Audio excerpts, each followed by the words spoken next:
Viral di media sosial pemirsa, seorang pedagang lontong sayur di Kabupaten Pati ditarik pajak sebesar Rp840.000 per tahun oleh pemerintah daerah. Ya, hal ini sontak merespon kemarahan publik dan menuntut pihak pemerintah memberikan klarifikasi terkait hal tersebut.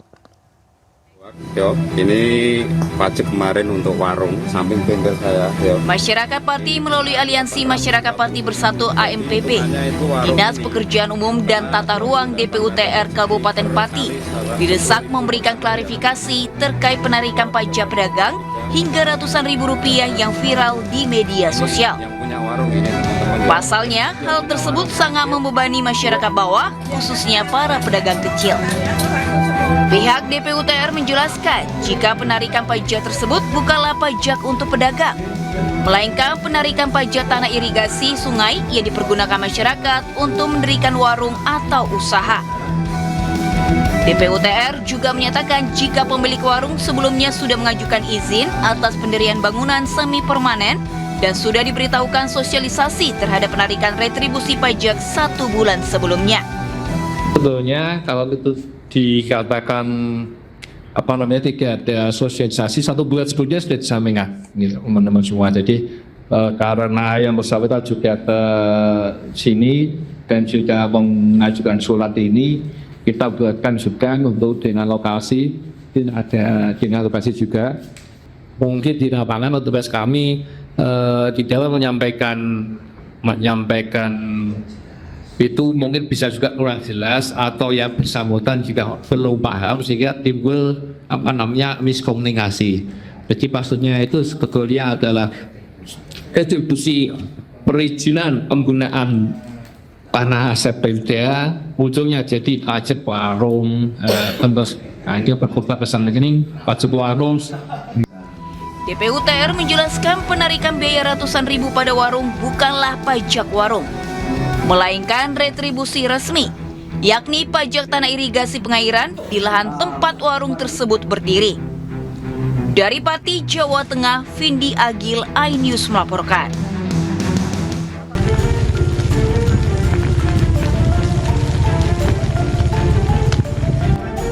Kobaran api dengan cepat membakar lahan seluas 2 hektar di Kampung Babakan, Desa Munjul, Kabupaten Sukabumi, Jawa Barat. Kencangnya tiupan angin dan banyaknya rumput yang mengering membuat api kian membesar hingga mendekati pemukiman warga dan proyek jalan tol Bocimi. Kencangnya tiupan angin dan banyaknya rumput yang mengering membuat api kian membesar hingga mendekati permukiman warga dan proyek jalan tol Bocimi. Api padam 30 menit kemudian.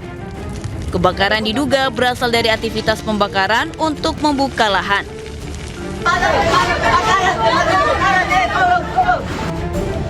Warga panik saat kebakaran terjadi di permukiman padat penduduk di Jalan Misool, Kampung Baru, Distrik Sorong Barat, Kota Sorong.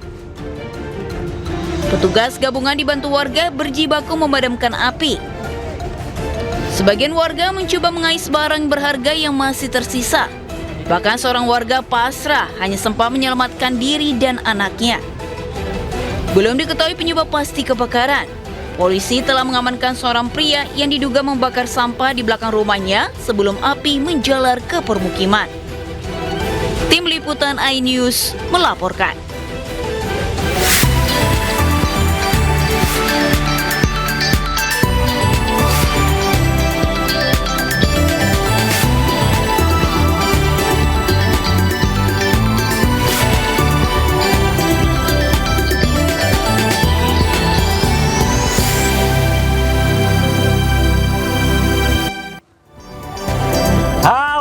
Selamat pagi pemirsa, selamat datang di iNews Today di hari Selasa hari ini. Apa kabar Zila dan juga pemirsa di rumah? Baik dong Pram, gimana nih? Kayak ceria banget nih Pram nih. Agak ceria, agak kepanasan juga. Kenapa? Gak tau ya, akhir-akhir ini kayak berasa panas banget Jakarta dan sekitar. Mungkin karena udah mulai masuk musim kemarau kali ya. Iya pemirsa, Benar-benar. bahkan informasi beberapa hari kemarin pemirsa ada beberapa titik, bahkan di Bekasi udah mengalami krisis air bersih. Aduh, iya beberapa selain Bekasi juga kayak di daerah Bogor juga tuh ya warga udah mulai sulit air bersih gitu ya. Tentu Tentu kita berharap kemarau supaya jangan berkepanjangan. Kita berdoa semoga Tuhan menurunkan hujan cepat. Amin, amin. Jadi nggak harus berebut air bersih lagi gitu ya. Tapi kalau ngomongin soal itu kan soal dampak luasnya. Nah ini untuk ke diri kita juga karena misalnya kekeringan ini kan sering kepanasan, kekurangan cairan gitu. Jadi dipastiin lagi cairannya harus tetap terpenuhi. Minum air mineral. Minum air mineral. Ya pemirsa, senang sekali kami kembali hadir untuk Anda pemirsa memberikan berbagai informasi penting, menarik dan inspiratif untuk Anda. Ya, dalam edisi hari ini kami juga akan menginformasikan salah satunya itu mengenai perkembangan evakuasi dari 2 korban ledakan di perumahan elit di Medan, Sumatera Utara. Bersama saya Fazila Khairunisa. Dan saya Pram Senjaya pemirsa, inilah isu selengkapnya untuk Anda.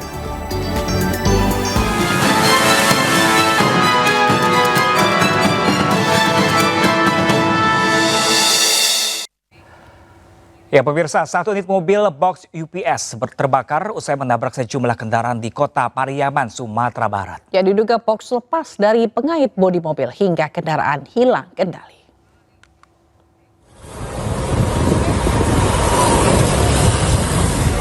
Petugas pemadam kebakaran berjibaku memadamkan api yang berasal dari box UPS PLN yang terguling di badan jalan, tepatnya di Simpang Taboy, kota Pariaman, Sumatera Barat tadi siang. Mobil box UPS yang digunakan sebagai pemasok listrik cadangan diduga terlepas dari pengait saat proses pergeseran. Kendaraan kemudian kehilangan kendali dan menabrak 1 mobil serta 2 sepeda motor yang terparkir sebelum akhirnya terbalik. Tak lama berselang, asap pekat terlihat disertai suara ledakan yang sempat membuat warga di sekitar lokasi panik. Beruntung tidak ada korban jiwa dalam kecelakaan ini. Telah terjadi kecelakaan lalu lintas di mana 1 unit box UPS atau aki untuk pengangkit atau arus sementara saat akan dilakukan pergeseran ternyata lepas kendali atau lepas kontrol sehingga menabrak 1 unit mobil dan 2 sepeda motor. Nah, dari kejadian tersebut tidak ada korban jiwa. Polisi masih melakukan penyelidikan untuk mengetahui penyebab pasti kecelakaan dan mendalami apakah terdapat unsur kelalaian dalam peristiwa ini. Dari Pariaman, Sumatera Barat, Eka Guspriyadi, iNews melaporkan. Ya pemirsa, pemuda asal Madiun, Jawa Timur hilang dari rombongan saat tur wisata di Korea Selatan. Ya, keluarga mengaku tak mengetahui anaknya pergi ke luar negeri dan berharap anaknya ditemukan selamat.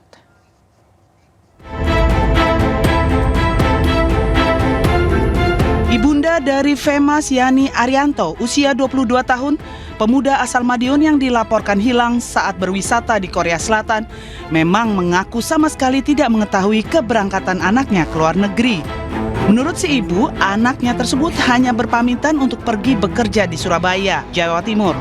Sementara itu, pemerintah Desa Batengan, Kecamatan Wungu, Kabupaten Madiun, membenarkan jika Femas warganya hilang di Korea Selatan dari media sosial. Pak, itu diketahui hilang, pihak lurahan tahunya dari mana, Pak? Kami tahu dari sosial media, dari TikTok, dari Facebook yang sudah beredar. Apakah ada keluarga mengadu ke kelurahan? Untuk sementara ini belum. Harapan saya semoga anak saya diparingi umur panjang, badannya sehat dimanapun dia berada. Saya doakan terus. Mungkin yang disampaikan ke putranya. Ya, jaga diri, hati-hati dimanapun. Soalnya saya tidak tahu di mana. Menurut Muatin, selama ini anak kedua dari 3 bersaudara tersebut tidak pernah meminta uang saku untuk keberangkatannya ke luar negeri. Persoalan ini berkembang setelah ibu berusia 56 tahun ini menerima panggilan telepon dari pihak yang mengaku dari Biro Tur yang memberangkatkan anaknya. Ia lalu diminta menanggung kerugian puluhan juta rupiah akibat hilangnya Femas dari rombongan tur wisata di Korea Selatan. Sebelumnya pemirsa, sebuah rumah mewah di komplek perumahan elit Jalan Mustang, Medan Polonia, Kota Medan, Sumatera Utara ini mendadak roboh saat direnovasi. Ya, sebelum bangunan ambruk, pekerja mengaku mendengar suara ledakan keras dari dalam rumah.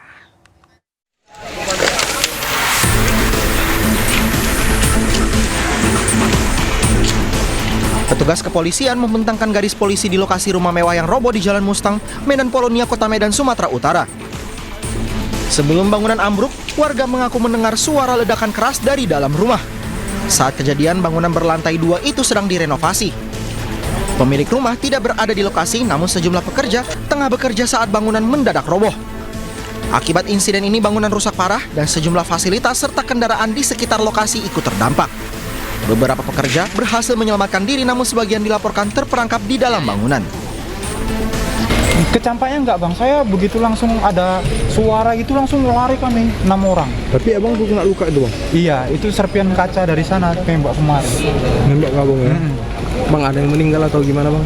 Pastinya di dalam itu ada sekitar 4 orang pembantu. Masih di dalam. Sampai saat ini polisi masih menyelidiki penyebab pasti robohnya rumah. Lokasi kejadian juga masih dipasangi garis polisi untuk kepentingan olah tempat kejadian perkara.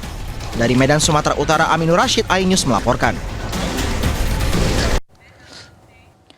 Pemirsa, unjuk rasa di Gedung Kejaksaan Agung berlangsung ricuh. Ya, masa menuntut Kejaksaan Agung segera menangkap ex-Jampitsus Febri Ardiansyah.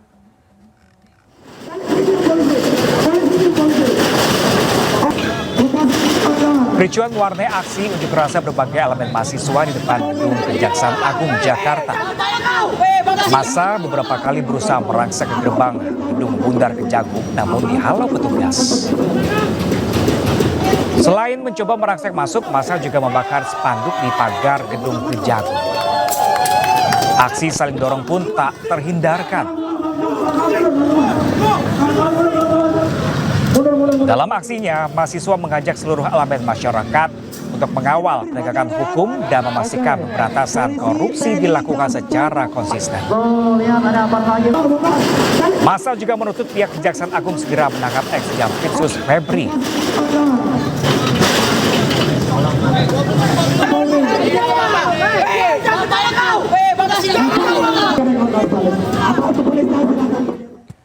Kuasa hukum Febri Ardiansyah, Hotman Paris Hutapea, menuding Kapolri tidak meminta izin kepada Presiden Prabowo saat menetapkan Febri Ardiansyah sebagai tersangka korupsi. Ya, sementara Mensesnek Prasetyo Hadi meminta Hotman tidak membawa nama Presiden di kasus Febri.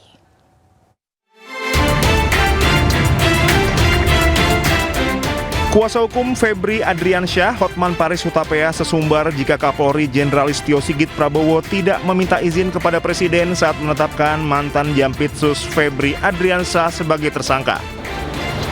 Hotman berdalih seharusnya Kapolri meminta izin kepada Presiden saat akan menetapkan Febri sebagai tersangka.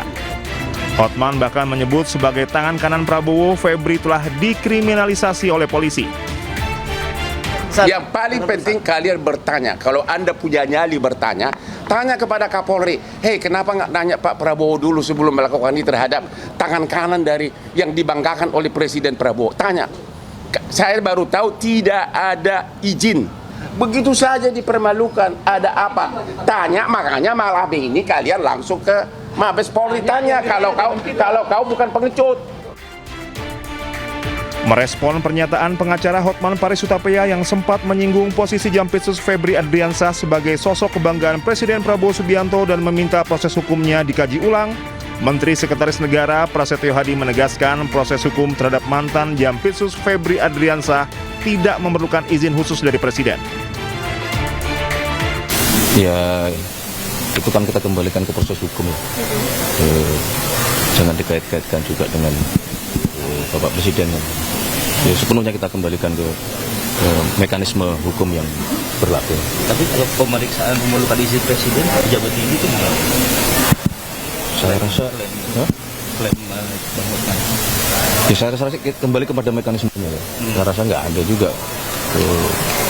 Hanya pada saat masih proses pemeriksaan harus izin Presiden itu kan.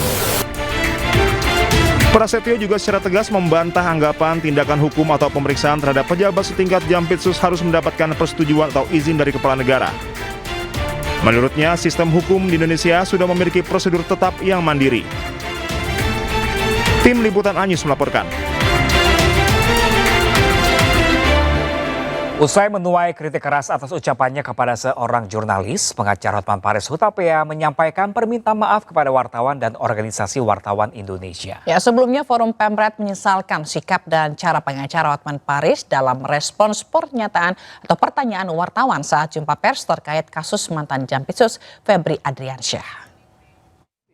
Seorang kebanggaan dari ini, lihat enggak foto ini, kebanggaan dari presiden dan sudah mengembalikan ke negara 430 triliun, belum lagi transferasi yang begitu besar yang tidak pernah disentuh sebelumnya, begitu saja dipermalukan. Ada apa? Tanya, makanya malam ini kalian langsung ke Mabes Polri tanya kalau kau bukan pengecut. Ya. Itu dari institusi awal. Apa? Yang keliruan itu berarti berasalnya dari institusi awal.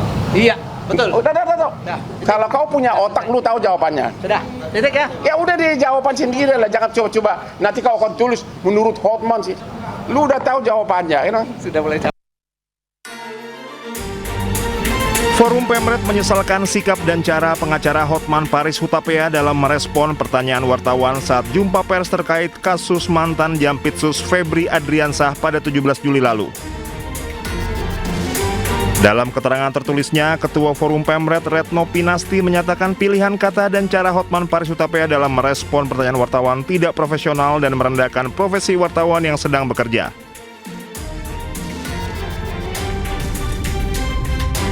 Retno mengingatkan bertanya merupakan cara wartawan mengonfirmasi dan menggali keterangan narasumber. Hal itu sebagai bagian proses kerja jurnalistik dan disiplin verifikasi yang profesional dan dilindungi undang-undang. Saya Hotman Paris. Sementara pengacara Hotman Paris Hutapea menyampaikan permintaan maaf kepada wartawan dan organisasi wartawan Indonesia. Kuasa hukum Febri Adriansyah ini menyampaikan permintaan maaf atas ucapannya kepada seorang jurnalis saat konferensi pers terkait kasus mantan Jampitsus Febri Adriansyah. Pernyataan maaf dari saya Hotman Paris sehubungan dengan himbauan Persatuan Wartawan Indonesia PWI dan juga rekan-rekan wartawan lainnya. Dengan ini saya menyatakan maaf sebesar-besarnya atas pernyataan saya pada waktu konferensi pers di kasus mantan Jampitsus.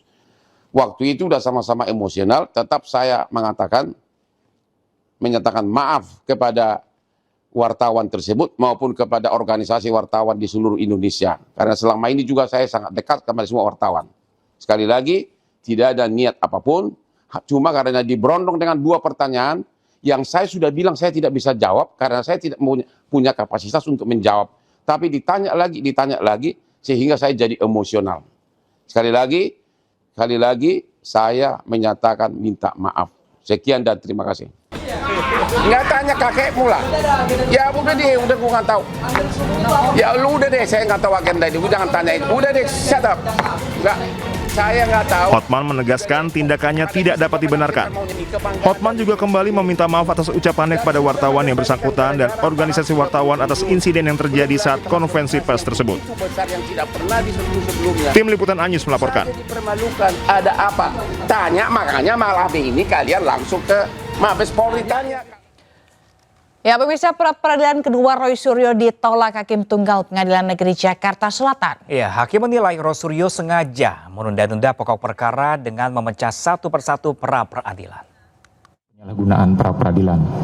Menimbang bahwa berdasarkan seluruh uraian pertimbangan di atas, maka permohonan pra-peradilan pemohon sudah tidak relevan lagi sehingga sudah sepatutnya dinyatakan ditolak untuk seluruhnya.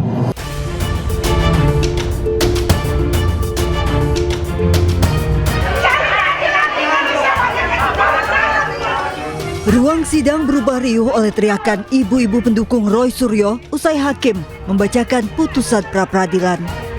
Kekecewaan pun ditumpahkan pendukung Roy Suryo. Hakim Tunggal Sidang Pra-peradilan Roy Suryo Iketut Darpawan memutuskan menolak seluruh permohonan pra-peradilan kedua Roy Suryo.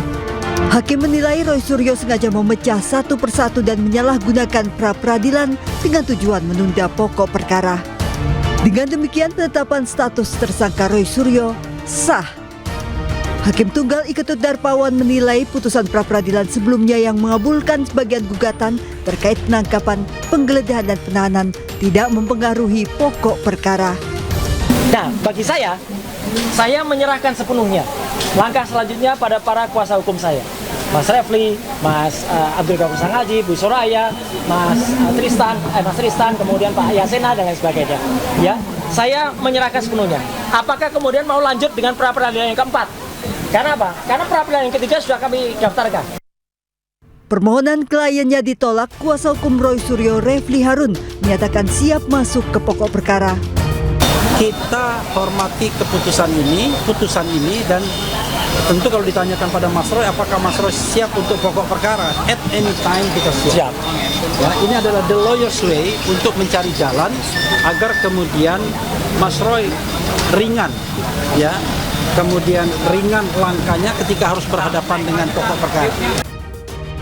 Roy Suryo juga sudah mendaftarkan gugatan pra-peradilan ketiganya yang meminta ganti rugi dan rehabilitasi ke Polda Metro Jaya atas penangkapan, penahanan, serta penggeledahan yang dinyatakan tidak sah dalam penanganan kasus dugaan fitnah ijazah Jokowi. Sidang pra-peradilan ketiga rencananya digelar pada 28 Juli. Tak berhenti, Roy Suryo berniat mengajukan gugatan pra-peradilan keempat. Dari Jakarta, tim liputan iNews melaporkan. Ya, pemirsa, Roy Suryo lagi-lagi ajukan pra-peradilan terkait kasus ijazah Jokowi. Ya, pra-peradilan ketiga Roy kini berisi ganti rugi ke Polda Metro Jaya terkait penanganan hukum kasus ijazah Jokowi.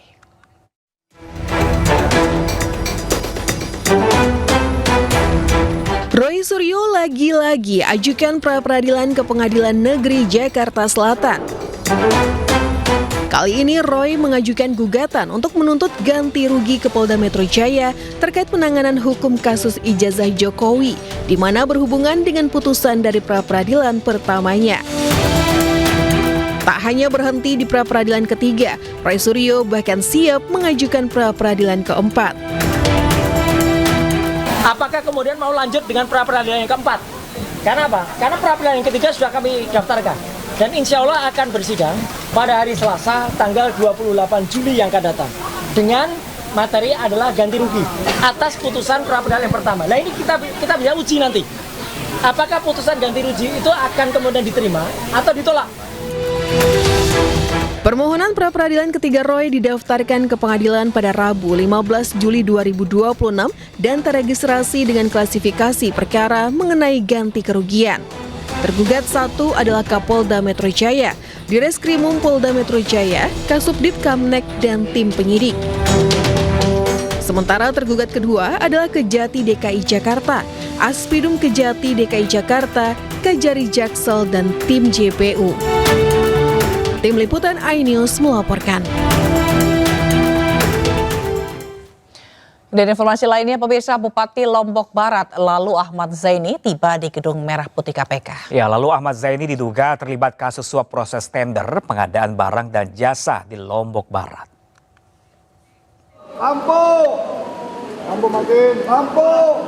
Lalu Ahmad Zaini tiba di Gedung Merah Putih KPK Jakarta pada kemarin malam sekitar pukul 22 waktu Indonesia Barat.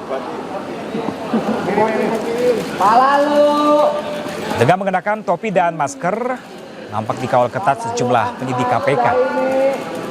Lalu memilih bungkam dan langsung memasuki gedung KPK tanpa memberikan pernyataan apapun. Selain Bupati Lombok Barat, total ada 19 orang yang diamankan KPK dalam OTT di Lombok Barat. KPK juga menyita sejumlah dokumen serta uang tunai ratusan juta rupiah. Anda sebagai ketua 2 kali di PW yang kedua nih, kena nih. Registrasi dulu. Emang hukumnya sering Sebelumnya, pemirsa, KPK menyegel ruangan Bupati Kabupaten Lombok Barat, pengadaan barang dan jasa dan Dinas PUPR PKP Lombok Barat. Penyegelan ruang kerja Bupati diduga berkaitan dengan proses tender pengadaan barang dan jasa hingga sejumlah proyek di Lombok Barat.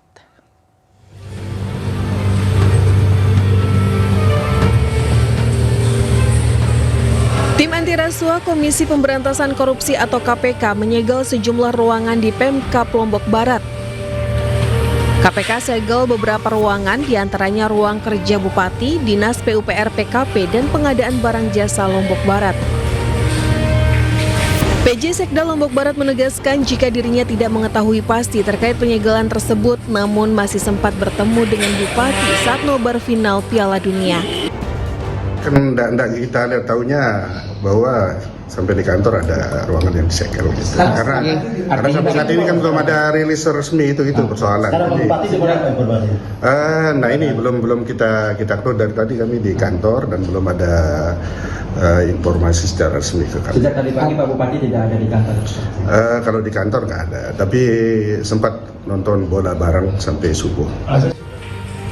Kendati dilakukan penyegelan oleh KPK, aktivitas pemerintahan di Kabupaten Lombok Barat masih terpantau normal. Dari Lombok Barat, Muzakir, iNews melaporkan. Dan untuk mengetahui informasi terkini, kita akan bergabung dengan rekan Berliana Milendi yang ada di gedung KPK. Ya, selamat siang Berliana. Apakah sudah ada info terbaru terkait OTT Bupati Lombok Barat pada siang hari ini? Ya, selamat siang Pramzila dan juga pemirsa. Betul sekali, tadi malam baru saja dilakukan OTT atau operasi tangkap tangan oleh KPK yang akhirnya juga mengamankan Bupati Lombok Barat Ahmad Zaini dan juga 19 orang lainnya. Untuk Bupati Lombok Barat Ahmad Zaini ini sendiri ditangkap di kediaman ataupun di rumah dinasnya di Lombok Barat, sedangkan untuk lainnya ini di beberapa titik di wilayah Lombok Barat. Selain mengamankan kurang lebih 19 orang pada operasi tangkap tangan tadi malam, KPK juga turut mengamankan barang bukti seperti dokumen-dokumen dan juga uang tunai senilai ratusan juta rupiah. Untuk tadi malam, Ahmad Zaini sampai di Gedung Merah Putih KPK bersama 7 orang lainnya untuk dilakukan pemeriksaan. Kemudian hingga saat ini kami juga masih menunggu dari Ahmad Zaini ini sendiri ataupun dari konferensi pers yang nantinya akan diinformasikan akan digelar pada sore hari nanti. Kemudian Pramzila dan juga pemirsa, untuk kasus yang memang atau perkara yang diduga ini menjerat Bupati Lombok Barat Ahmad Zaini ini diduga adalah Ahmad Zaini menerima uang dari pembangunan proyek-proyek di lingkungan wilayah Lombok Barat. Kemudian juga seperti yang saya sampaikan tadi, nantinya sore nanti akan dilakukan konferensi pers dan juga KPK masih memiliki waktu 1x24 jam untuk menentukan apakah memang Bupati Ahmad Zaini ini sebagai tersangka atau tidak. Kami masih menunggu sementara untuk dari operasi tangkap tangan yang dilakukan tadi malam ini. Nantinya kami akan memberikan update terkait perkara yang memang ataupun kelanjutan dari operasi tangkap tangan dilakukan KPK tadi malam kepada Anda. Sementara demikian, Zila dan Pram. Baik, Berliana Milendi melaporkan langsung dari Gedung KPK Jakarta. Kami masih menanti update terbaru dari Anda. Terima kasih dan selamat bertugas kembali. Ya, sementara itu pemirsa, Menteri Dalam Negeri Tito Karnavian mengaku prihatin atas kembali terjadinya operasi tangkap tangan atau OTT yang menjerat Bupati Lombok Barat lalu Ahmad Zaini. Ya, pernyataan itu disampaikan menyusul OTT yang dilakukan Komisi Pemberantasan Korupsi di Kabupaten Lombok Barat, Nusa Tenggara Barat. Ya, saya prihatin ada kepala daerah kita sudah berikan retreat ya, kemudian nanti pembekalan awal, kemudian juga sudah dibuatkan sistem keuangan untuk transparan, kemudian juga pembinaan kita dilakukan, pernah dikumpulkan juga oleh Bapak Presiden di Sentul. Masih terjadi juga, kita kan nggak bisa, pertama mereka memang dipilih rakyat ya, rekrutmennya. Yang kedua, kembali ke integritas masing-masing orang. Komisi 3 DPR RI membahas RUU perampasan aset bersama dengan peneliti dan akademisi. Ya, ada 3 isu krusial yang ditampung Komisi 3 sebagai masukan untuk RUU perampasan aset.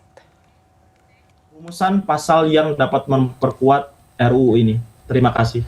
kesempatan kepada teman-teman. 3 isu penting yang menjadi pembahasan dalam rancangan Undang-Undang Perampasan Aset, yakni nomenklatur RUU, pengawasan terhadap aparat penegak hukum, hingga mekanisme pengelolaan aset hasil rampasan negara. Istilah perampasan aset juga dipertanyakan hingga diusulkan diganti menjadi pemulihan aset. Salah satu anggota Komisi 3 DPR RI, Rikwanto, mengusulkan agar Badan Pengelolaan Aset dalam rancangan RUU Perampasan Aset tidak dibawa Kejaksaan Agung. Bahkan dengan rekening khusus penampungan. Saya tertarik masalah perlunya Badan Pengelolaan Aset bukan lagi di kejaksaan, yang diserap oleh negara sedikit sekali. Saya setuju untuk hal tersebut, ya. Nanti mekanismenya seperti apa, orang-orang seperti apa, supaya nilai-nilai aset itu tetap bisa stabil dan bisa berjalan sesuai dengan rencana dari undang-undang, yaitu menghasilkan keuangan bagi pengembalian aset itu. Pemirsa, dampak kemarau arus Sungai Cisadane di Kota Tangerang, Banten menyusut drastis 1 bulan terakhir dan dimanfaatkan warga untuk mencari ikan. Ya, sementara akibat kekeringan, warga Desa Tapos, Bogor, Jawa Barat juga berebut air bersih untuk memenuhi kebutuhan sehari-hari.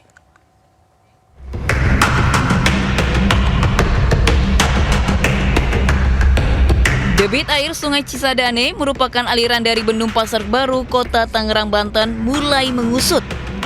Berdasarkan data Unit Pelaksana Tugas Daerah atau UPTD Pengelolaan Das Cidurian Cisadane, debit air sungai saat ini menurun hingga 12%.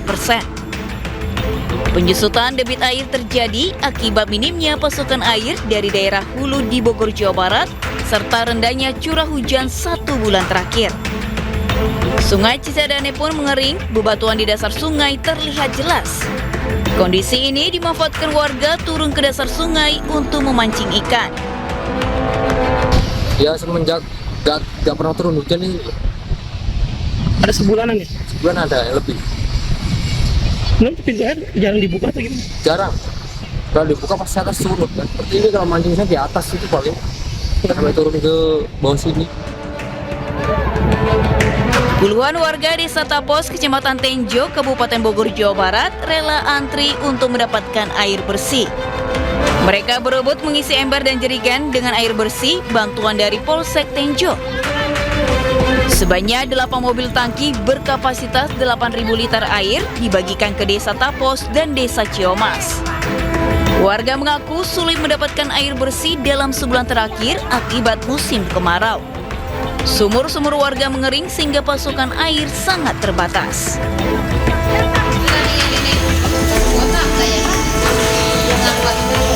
Sementara warga lingkungan Gunung Batur 2, Kecamatan Warnasari, Cilegon, Banten harus berusaha payah mencari sumber air bersih. Warga naik turun bukit sambil membawa galon. Air bersih yang didapat digunakan untuk kebutuhan sehari-hari termasuk minum. Selama hampir 7 bulan kemarau, warga harus menunggu pasokan air setiap hari. Kebutuhan apa aja, Mas? Kebutuhan masak, mandi. Oh, dimasak juga untuk minum ya? Iya. Oh, ada ya. Kemarau susah ya? Ya, kemarin lama kan kemarau. Sekitar 150 kepala keluarga terdampak krisis air bersih. Setiap hari mereka harus menunggu jatah air 300 liter untuk memenuhi kebutuhan. Warga berharap pemerintah menambah pasokan air bersih serta membangun pompa nisasi agar mereka tidak lagi kesulitan mendapatkan air. Tim Liputan iNews melaporkan. Ratusan warga di Purbalingga, Jawa Tengah antri mengular menyerbu bazar sembako murah dan pembagian baju gratis. Ya, dalam sekejap 1.000 paket sembako ludes di saat harga kebutuhan pangan melambung tinggi.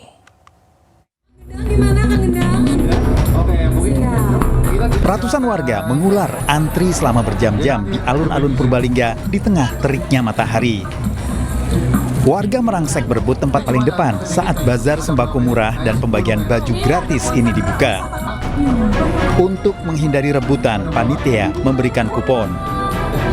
Paket sembako murah yang dijual dalam pasar ini, beras, gula pasir, minyak goreng, dan mie instan, satu paket sembako senilai Rp100.000 dijual dengan harga hanya Rp50.000.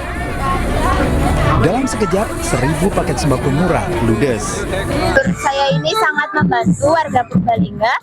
Di sini saya mendapatkan mukena. Ini sangat berharga bagi saya karena apapun ya gratis.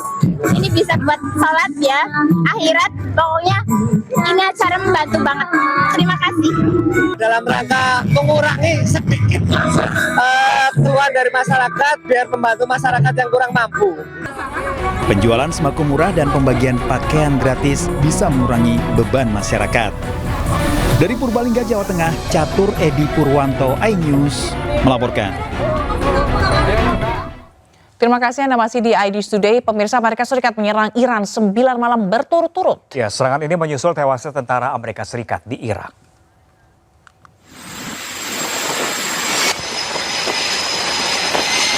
Komando Pusat Amerika Serikat atau CENTCOM mengumumkan gelombang serangan baru terhadap aset militer Iran.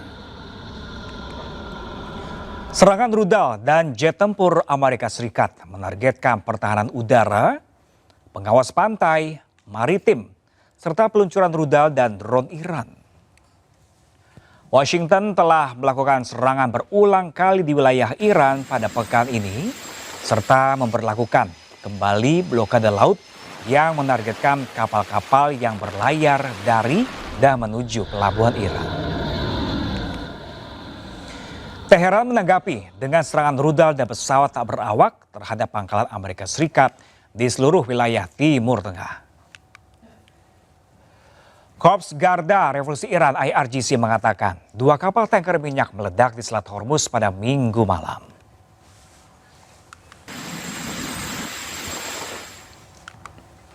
Pemirsa, Presiden Amerika mengucapkan bela sungkawa atas meninggalnya tentara Amerika atas serangan Iran beberapa waktu lalu. Namun serangan yang dilakukan Iran tak hanya di pangkalan militer Amerika di negara Teluk, tetapi juga di Selat Hormuz, di mana terdapat 2 kapal tanker yang juga meledak akibat serangan Iran. We feel very badly, but you know those great people, those great patriots were out there fighting that Iran cannot have a nuclear weapon. Iran has been very, very badly damaged. They've lost everything almost militarily. They've got very little left. They've got some missiles. They've got some drones. They've got some manufacturing ability, not much. We control the strait. They don't control anything. So we'll see what happens. But we hit them very hard again tonight. And we did that in honor of the probably 3. It's probably 3 as opposed to 2. Great patriots. Well, we feel very badly, but you know, those great people, those great patriots were out there fighting that Iran cannot have a nuclear weapon. Iran has been very, very badly damaged. They've lost. Ya, sementara itu belasan orang dilaporkan tewas dan beberapa lainnya hilang setelah banjir bandang dan tanah longsor di India Utara. Peristiwa ini terjadi setelah sejumlah wilayah di India Utara diguyur hujan lebat. Dan pemirsa, informasi ini sekaligus menutup jumpa kita di iNews Today edisi hari ini. Temukan informasi-informasi terbaru lainnya di www.inews.id dan cuplikan tayangan berita iNews dapat Anda saksikan di kanal YouTube @officialinews. Ya, setelah ini Anda bisa langsung menyaksikan iNews Siang bersama rekan kami Wiki Adrian. Dan terima kasih Anda telah menyaksikan program iNews Day hari ini. Tetap jaga kesehatan dengan rutin minum air mineral dengan kandungan mineral alami agar tubuh terasa lebih segar dan lebih sehat. Saya Fazilah Kairunisa. Dan saya Pram Sejaya, pemirsa pamit undur diri. Terima kasih dan sampai jumpa.